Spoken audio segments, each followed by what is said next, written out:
You are listening to KC Sports Network, proudly presented by Emprise Bank, your partner in possible. Welcome to 21 Questions, presented by Mac Noodles. I'm here with my dear pal, Tucker Franklin. Tucker, hi. I'm very glad to be doing this show with you. It's been a minute since we've done a 21 Questions together. I'm very excited. This is one of my favorite shows. Mac Noodles, I get their text message alerts because we've done a few shows from the Mac Noodles. I sign up. They've got a lot of stuff going on. I think they're doing like a bourbon tastings that they're doing. They're doing all kinds of stuff. They got food trucks in the parking lots on the weekend. So make sure to go check them out in the Lee Summit location. They got all kinds of liquor that you need. Everything that you want, anything that you want. They got it at Mac Noodles. So love them. Love to be doing this show with you, Kent. Let's say less. I'm in. You signed me up. That all sounded awesome. It's great. I love doing this show. It forces us to like get to do stuff with different people. Yeah. Tucker, I watched a little bit back of day 3 of the draft. Oh no. It was so good. It was like day 3 of the draft was an experience, and it was like one of those times where it was like it almost feels like a fever dream, right? Yeah. We were live for I think it was 8 hours. Yep. Is what the final total ended up being if you go back and look at that live stream, which was an hour and a half longer than what we were last day 3. I don't know if you noticed that either. It felt longer. It was a lot longer, and which seems strange because I think they lowered the number in between, or the time in between picks. I could be wrong, but yeah, no, it was definitely a fever dream. Once we hit like the part where like people were just walking off stream voluntarily, it just kind of started to get off the rails. Craig was just roaming. Yeah. Hey, Craig, get Tucker still. Craig, we need 10 seltzers now, please.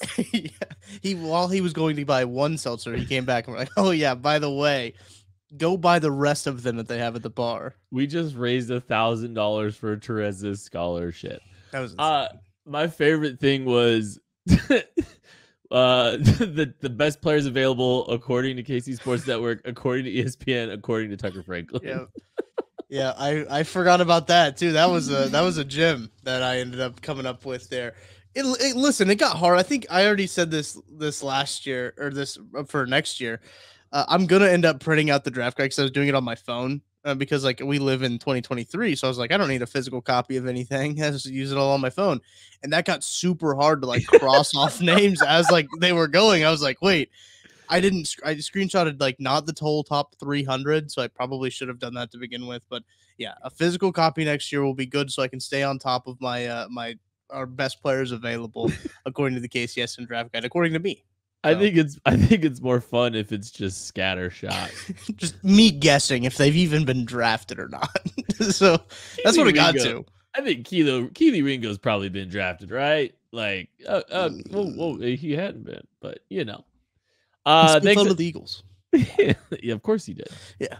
Hit the like button, hit the subscribe button, take a drink if you participate. Yeah, that's the new bit, I guess. Thanks everybody that's watching this show. This is 21 Questions. We answer the questions of the subscribers to the KCSN Substack through the Discord. So one of the benefits of the KCSN Substack, you get access to the Discord. It's a very large Chiefs community of people just hanging out, talking all kinds of different stuff. It's a lot of fun, and this is where we get our questions from. So if you want to ask questions sometime, just subscribe to the KCSN Substack, and you'll get access to Discord, and you can ask them in the 21 Questions thread that is there. So we have plenty of good ones, Tucker. We'll start with this one from Corrender. He simply asks, the Lions? I love it. I'll just be honest. I love the week 1 Lion. I think for a lot of reasons. I think they're a good team. They're a competitive team. They're going to score a lot of points. They have a good offense. I think it's a good time to get them because they've started slow historically with Dan Campbell. For sure. And Jameson Williams will not be playing that game. That's true. And they'll be integrating a lot of rookies into their offense. And they'll be trying to get a defense familiar with themselves. I think it's the perfect time to play the Lions while it's a good team while being like, you know, kind of, yeah, I like it.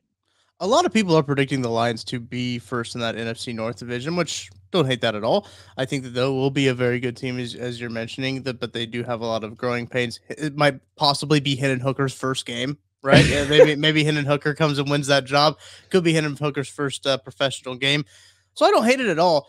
When we were looking at the schedule, I had that episode with Brett Coleman that came out, the day before or the day of the schedule release. We were kind of looking at all the matchups and kind of talking about it. Like Brett said, like the Eagles will be fun, but I, in the same breath, was like, they're not going to waste that game. They're not going to make that an early game. But I think when I started looking at it, it's like it's going to be the Chargers or it's going to be like the Lions or the Bears. It looked like it was going to be a matchup that people didn't really want to see, a matchup that they were going to probably hold on to for a little bit in the back half of the schedule. As we saw, the Chiefs schedule is a little back heavy. So I do like the Lions though up front. That's a fun matchup. And I know a lot of people were saying like, oh, why the Lions? They don't have any history. Like, no, they don't. But I mean, it doesn't matter, I don't think. Look, if you told a Lions fan that they were going to be there on opening night to see a banner lowered, that's true. They would have believed that they're on the road. Grayson Jaspers asks, what's Rashee Rice's ceiling this year, and are you going to let yourself get hopeful for anything more than normal rookie wide receiver numbers? No. I mean, I don't think that you should anticipate the any of the Chiefs rookie receivers or first-year receivers, I should say, to have more than like – how many yards did Sky Moore have this year? Off the top of your head?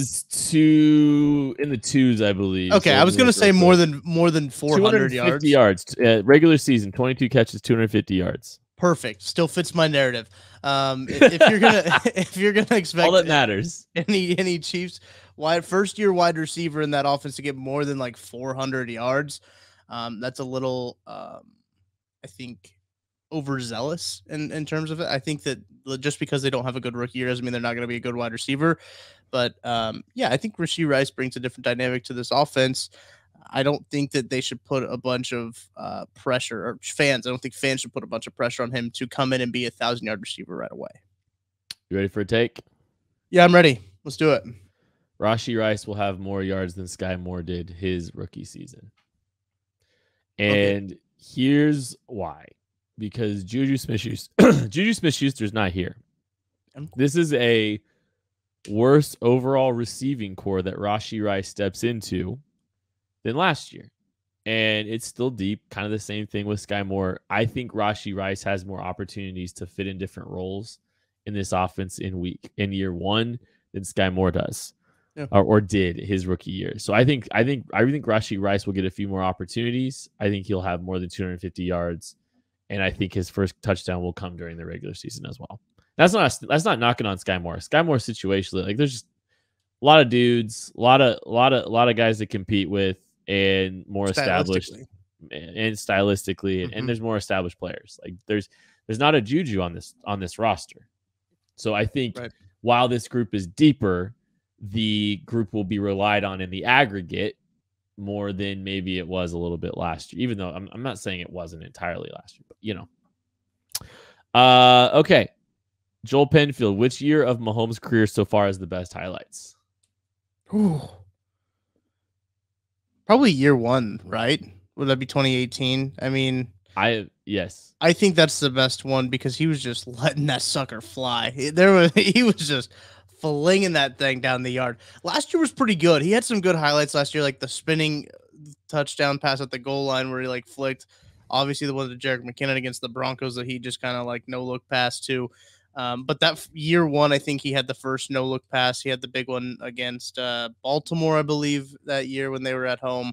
And then obviously some deep balls as well. Do you really get to see Mahomes' arm strength more, I think, in those 2 years, in that first year than you have in these last couple of years? So, lockstep, I think it's 2018. And I think it's because he's slowly improved as an NFL quarterback year over year, and he's not having to rely on the incredible, rare special traits as much as he does.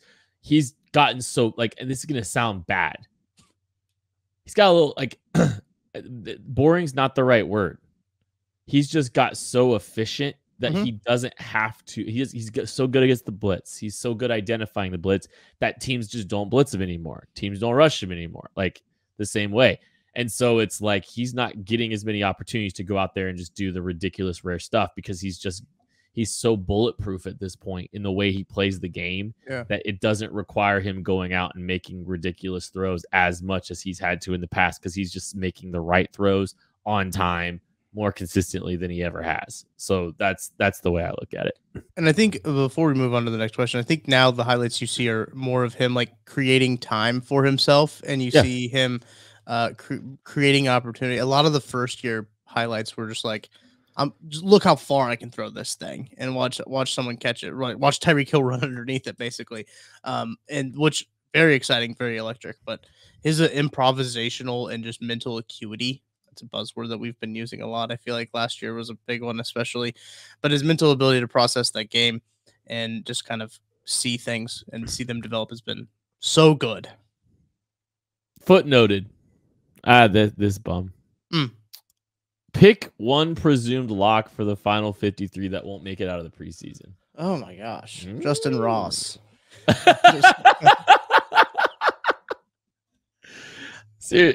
No, I said that half jokingly, tongue in cheek, but I need to think about that one for a little bit. Justin Ross, I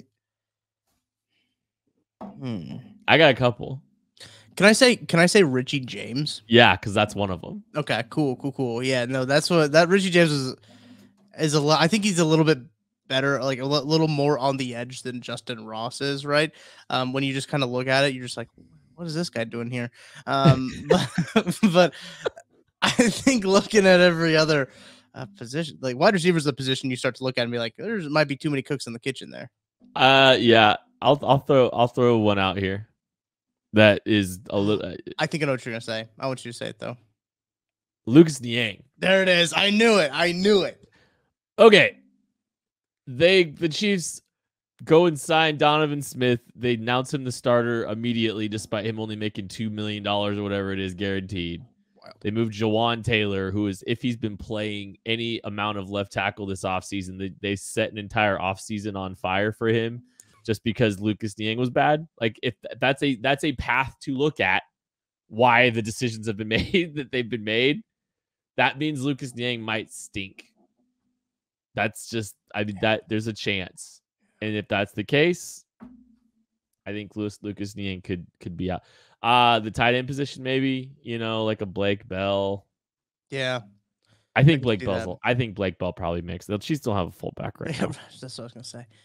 But yeah, I think those are the two. I can't think of anybody in the there's defensive backs that they've signed. Obviously, they've got a lot of them, but I think that I don't think there's any locks in the defensive backfield that would not make the roster, if that makes sense. We're gonna take a break. We'll be back with a amazing question from Lee87 right after this. Thanks for listening to KC Sports Network. Make sure you download our new app. Find it on the App Store or Google Play. Just search KC Sports Network. Entertain, educate, inform. KC Sports Network. Hit that like button, hit that subscribe button, take a sip if you're so inclined. Lee87 asked probably the most important question I'll ever answer. Who's got the best free rap skills between the two of us? Best what? Free rap. Like freestyle? I'm assuming freestyle rap. Buddy, I don't think it's me. He says bonus points if you can perform on the fly. I'm not doing that. I'm not doing that either. I think both of us would embarrass ourselves. Yeah, no, I can't rhyme that fast. I've tried. I can, and it's a blast.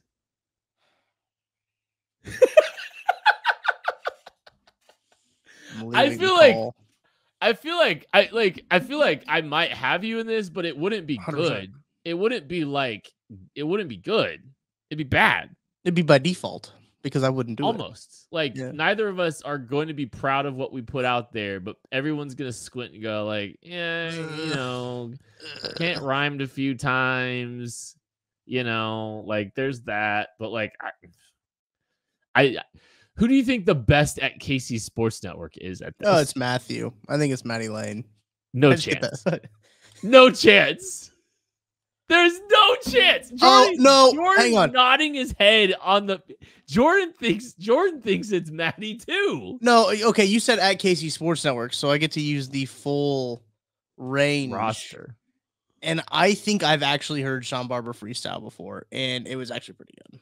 Okay, I actually think I might have as well. I think he did it while we were in Vegas. I think he might have. Sean Barber in Vegas, man, that was an experience. He would put Maddie in a blender. Okay, I think so. I do think the answer is Sean Barber, and if using the whole KCSN roster.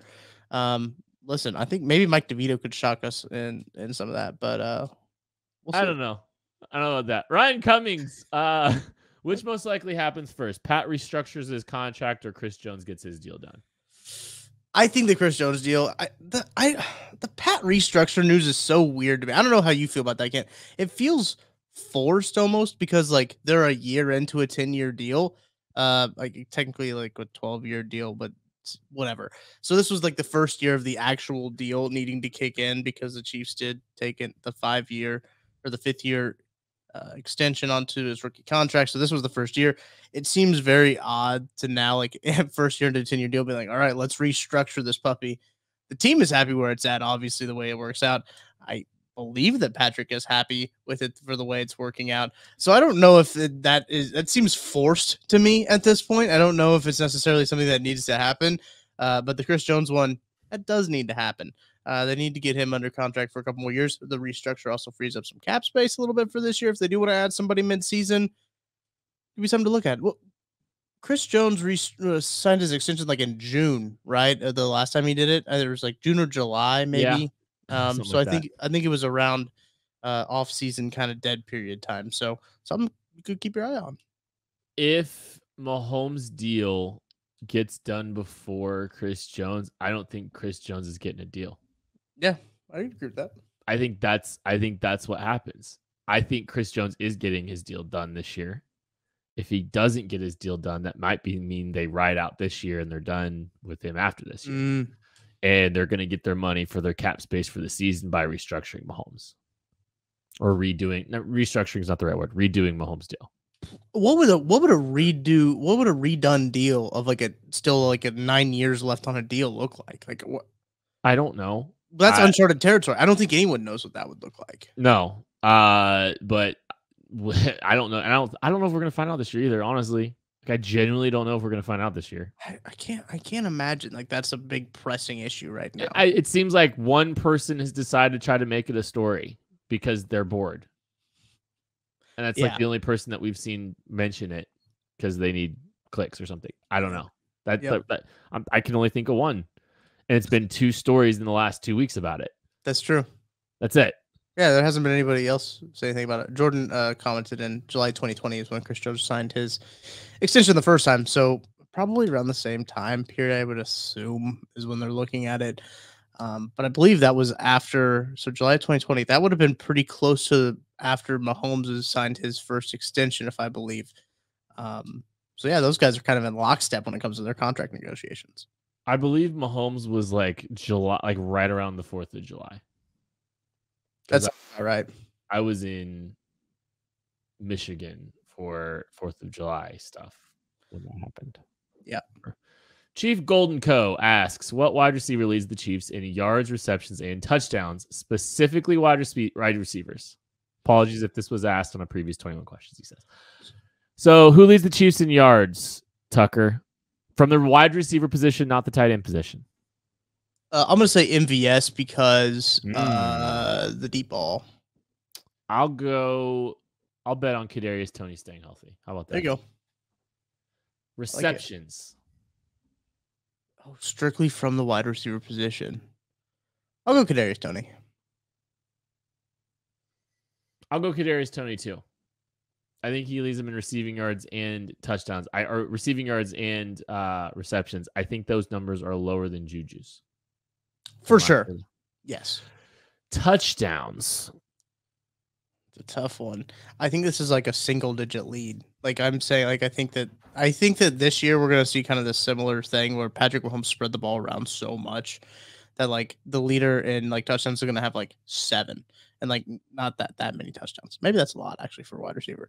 I I'll say MVS. I was thinking MVS. Maybe I'm hopeful. I was thinking MVS as well, and I might just go nutty and just like throw Rashee Rice in there. Sky Moore?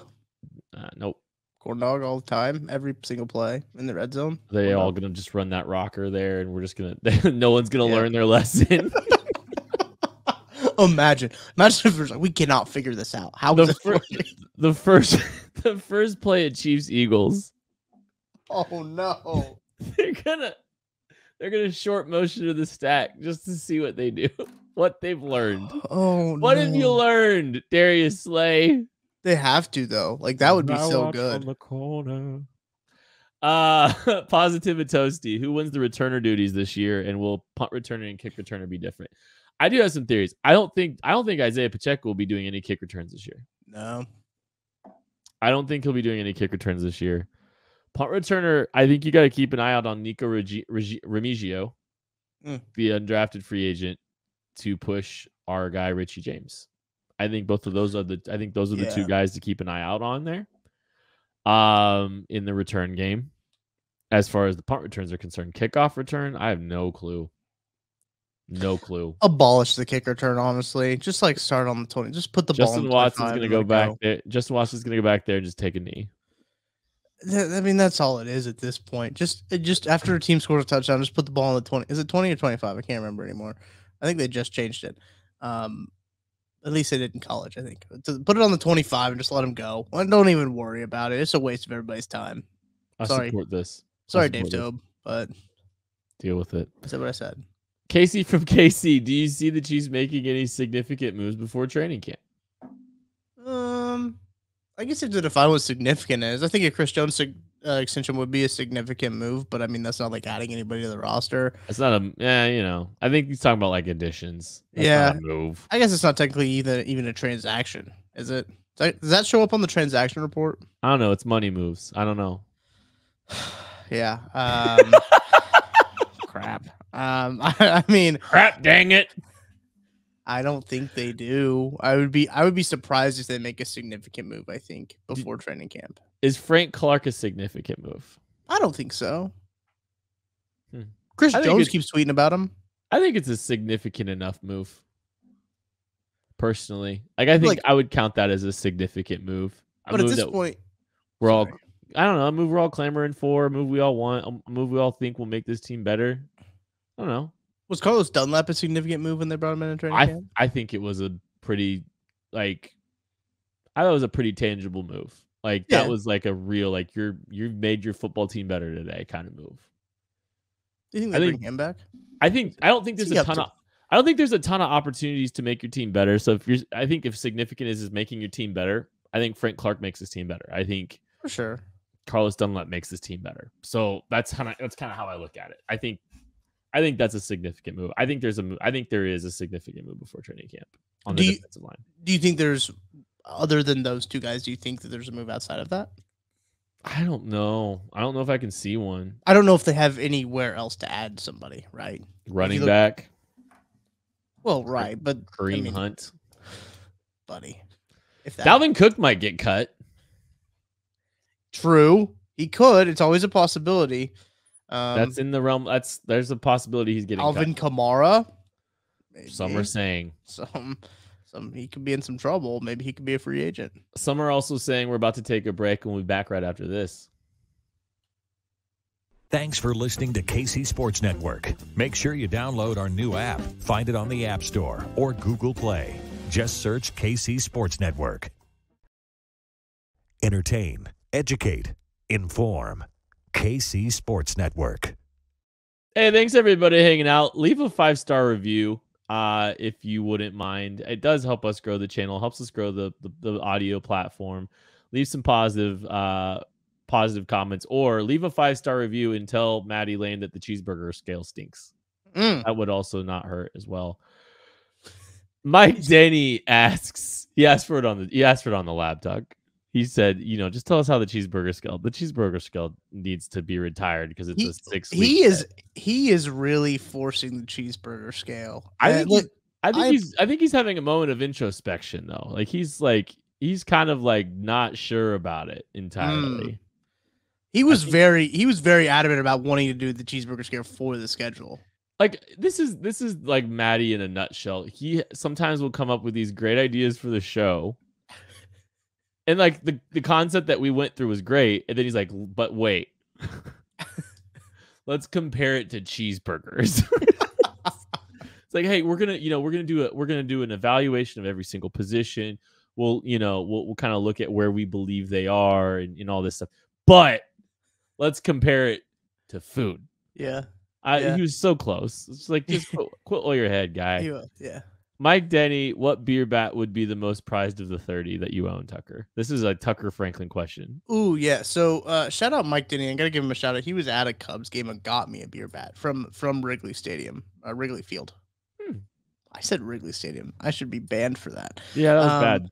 That was a tough one. He got me a beer bat. So shout out to Mike. I am planning a trip to St. Louis, and I know that they have beer bats in St. Louis, but I think that the cherished go to Busch Stadium. I am gonna go to Busch Stadium.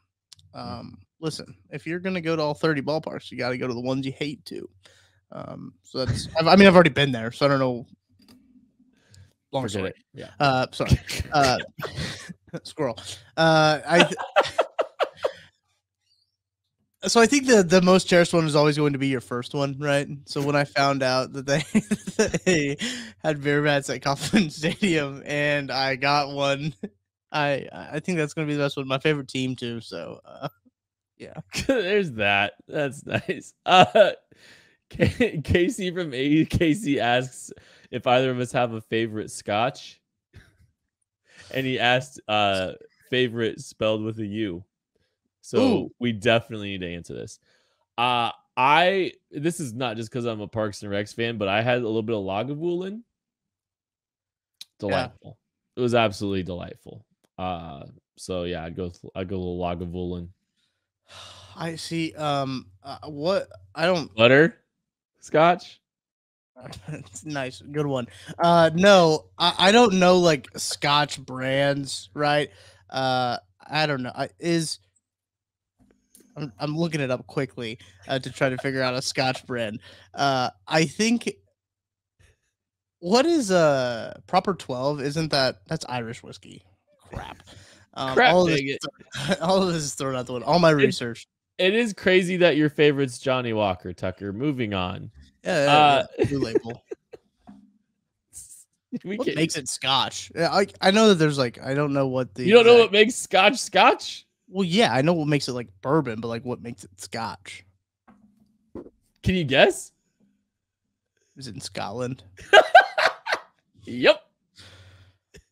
Nice. Cool. Oh my gosh, yes. I have a documentary for you to watch. Okay, cool. Sick. Zaxxum interacts. How many points do the Chiefs hang on the Lions on Thursday night to open the season? 43. 37. They give up a lot of points, like 37-27. It's a big one. It's a doozy. NFL would love that. Oh, I think that's partially. Honestly, I genuinely think that's partially why they're doing it, because like these are two higher powered offense. The Lions made things interesting last year, putting a lot of points on the board to make games interesting. Yeah. High scoring game. I think it's the perfect timing to throw that game out there. Like I think that could be a really fun way to start the season. I mean, the Chiefs are going to win.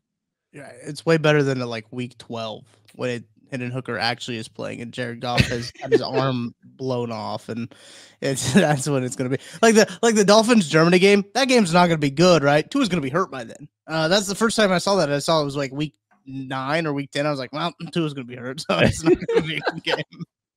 Who's is Teddy Bridgewater back in Miami this year? Where is he? I don't think he is. Is Skylar Thompson their backup? Oh yeah. Skylar Thompson versus Patrick Mahomes in week 9 of the NFL season. Pride of Fort Osage High School. Is that like in your neck of the woods, by the way? No, it's not. I think it's south. Fort O. You said it like with such confidence. Yeah, I don't know where it's at exactly, but I know that Fort Osage is in Missouri. Mike did go there. Mike White's there too. Oh, perfect. That's a good. Independence is where it's at. Fort Osage? Is it Independence? Yep. Didn't know that. I didn't either. Yeah, okay. I work close to Independence, so I probably should know that. Bones Jackson asked what day we're arriving in Germany. Oh, I would love to go to Germany. Like, I don't know if that's in the realm of possibility right now, but I don't have a passport. It'd be really hard for me to go to Germany without one of those. Well, I could go just fine. Getting back would be the hard part. Is that how that works? I don't think that's how that works. I don't know. I don't think so. I don't think you know how passports work. I genuinely do not, because you can get a passport card as well, and like that doesn't make any sense. Like, what does that do? So passport cards are, I know this because I had a passport card originally. Passport cards you can get to countries, but you just can't fly. So you can take a boat? Yeah. That's how you can use, like, you can get on like a cruise ship with a passport card. Oh, well, when I was on my cruise, when we went to, I don't remember where we went. We were out of Orlando. I did go out of Orlando, but I just needed my birth certificate. Yeah. You can also just bring a passport card. It makes life a little easier on you.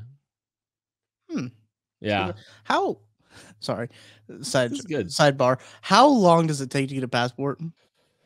6, 7, 8 weeks. So yeah, it can take some time. When do you need to travel internationally? Like, why are you look concerned? Well, no. I was just curious. Some are spoiled. No. I was just curious because I don't know. I mean, you had a look of panic on your face. Like, it'd be nice to just have a passport. Be like, look at this thing I got. Well, you're gonna have to wait, buddy. I have a passport when I was like 13, but it expired because I'm an adult now. I almost had to travel to work to Canada 3 years ago. And I needed it was like 2 weeks from then. And there's like a way you can like drive. Hey, there you go. Mm-hmm. Wait, it's expired. Have you used it? No. Okay. It expired in 2017. So you got one and just never used it. My passport photo. Oh my gosh. This is a really good gag for the podcast, but too bad that it's an audio medium and you cannot see my passport photo. A picture of Tucker looking like Nikola Jokic. I have a shaved head. Camera. Like, you just look like you are. That's showing up surprisingly well in the video. To be honest, you look like. Are you wearing a Royal shirt? Yeah, I am. And you're just like, you look like 7'3" center for the Denver Nuggets, from what I can tell. But better. But more handsome. Yeah. So that was taken in 2012. Guess my age. You were you were 13. 14. 14. That's right. The time that picture was taken, I was 13. See? Yes. Maddie asks, would you rather fist fight a goat-sized bear or a bear-sized goat? Oh my! Can we Maddie answer it? Because like he didn't specify what kind of bear, and so I'd rather fight a koala bear-sized goat. Matthew. Yeah, that's a really good Maddie answer, but I'm gonna answer it in the spirit of the question. No, you're not allowed. Maddie never answers anything in the spirit of the question. My favorite bears are my favorite animal. My favorite type of bear is a grizzly bear because they're sick. Have you ever, I'm going to ask you this question. I'm going to know the answer is no, but have you ever seen the TikToks of grizzly bear cam footage just like sped up? It's just like a timeline of grizzly bear footage set to the on site by Kanye West. I'll have to send you some of them because you gotta send me those. It's legitimately some of the funniest things because they're like rubbing their backs on trees with like the music going. It's just really funny. But a grizzly bear is like gnarly. Like those things are gnarly. Evil. I think I don't think that goats are gnarly. Maddie can probably prove me wrong in that, but I don't think that they would like claw your eyes out Revenant style. So I got to go goat-sized bear. Wait, I meant bear-sized goat. That's what I meant. Sorry. Yeah. Pure mass is going to be a problem. Not for me, dude. I can handle pure mass. Goats. I think I'd rather fight a bear-sized goat, or a goat-sized bear. I mean, so We're getting this all messed up. We gotta move on because we can't keep this straight. All right, we'll take this last one. Christian asked, the NFL seems adamant to have games on Christmas Day moving forward. What do you expect them to do next year when Christmas Day is on a Wednesday? I don't think they'll do it. I don't think they're gonna do it. I don't think they'll make it on a Wednesday. I think when the opportunity presents themselves, they're absolutely gonna do this and just wipe the floor with the NBA, who doesn't have any real stake in that. Like whenever the NFL is on, you're just screwed. So like the NFL is just gonna wipe the floor with the NBA next year or this year, and they're gonna do it, whenever they get the opportunity to. So this is my first time looking at a calendar that far down. I didn't realize Christmas was on a Monday. It kind of stinks. But yeah, I'm not a huge fan of Christmas Day games, honestly. But you're right. The NFL is going to absolutely wipe the floor with the NBA just because the NFL, why wouldn't they? Proven that they are the better product. And I think they went back and recounted the Super Bowl, and it's like 150 million or something like that. That's what they ended up getting in that in the total for the Super Bowl, the most watched Super Bowl ever. And it doesn't make easy. I mean, it's not close. It's not. No other sport is close. And I think that the Nielsen ratings at the end of the year, they release like, these are the top events that people watched, and they're like all NFL games and with some NCAA mixed in, and like the Olympics were like in the 40s of the top 50. Jags Titans is just outshowing every NBA game all season. Like it's nuts. It's fun. Yeah. We follow a great sport. We follow the best team in that sport. It's a lot of fun. Yes. That was 21 questions with Tucker Franklin and myself, Ken Swanson. Thank you all so much for listening. Thank you all so much for supporting and for asking the great questions. It's been a lot of fun. We'll catch you later. Thanks for watching this production of KC Sports Network, the fastest growing sports media network in Kansas City. Check out these videos that feature our team of more than 15 former players, insiders, and analysts bringing you the best Chiefs coverage you can find. Entertain, educate, inform. KC Sports Network.